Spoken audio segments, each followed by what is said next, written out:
Mr. Horowitz, there have been allegations made that the FBI has weaponized security clearance revocations to target and root out conservatives at the Bureau. Have you found any such evidence of a broad pattern of trying to target conservatives and revoking their security clearances?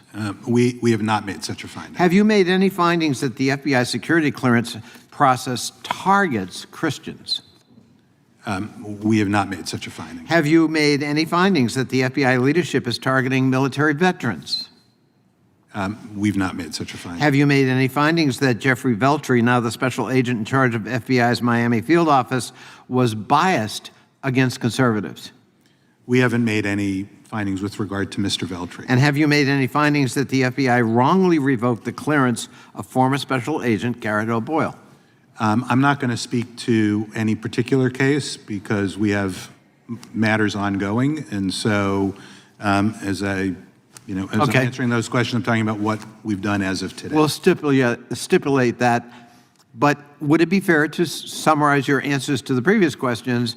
You haven't found any pattern of ideological or religious bias by the FBI with respect to those issues. Is that correct? That is correct. What we found, as I mentioned earlier in our past work, is frankly issues on occasion with FBI and frankly other law enforcement agencies and other parts of the department acting inappropriately with regard to whistleblowers. That's different than a pattern. That's different than a pattern. That's different than a pattern. Finally, Mr. Kushner, as a child of the 60s, I find it almost humorous to hear characterizations of the FBI as this hotbed of liberal, if not leftist, ideology. I'm going to give you the last word on that. It seems to me the FBI has always been a fairly conservative culture and certainly a right-of-center political bent if there was one. What's your view? Yes, sir. And I had a lot of knockdown, drag-out discussions with lots of FBI agents over the course of the course of an investigation, whether we should indict, who we should indict, what we should indict, but I never believed any of it was born of politics or their ideological beliefs or preferences. It never was, in my experience. That's why I find this topic a little curious.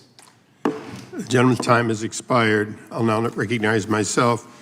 Inspector Horowitz, would it be fair to characterize you as one of the institutionalists of the IG, long-serving, and a career that, without patting yourself overly on the back, but deservedly, that has been about promoting the responsible behavior of the IG and the performance of their duty?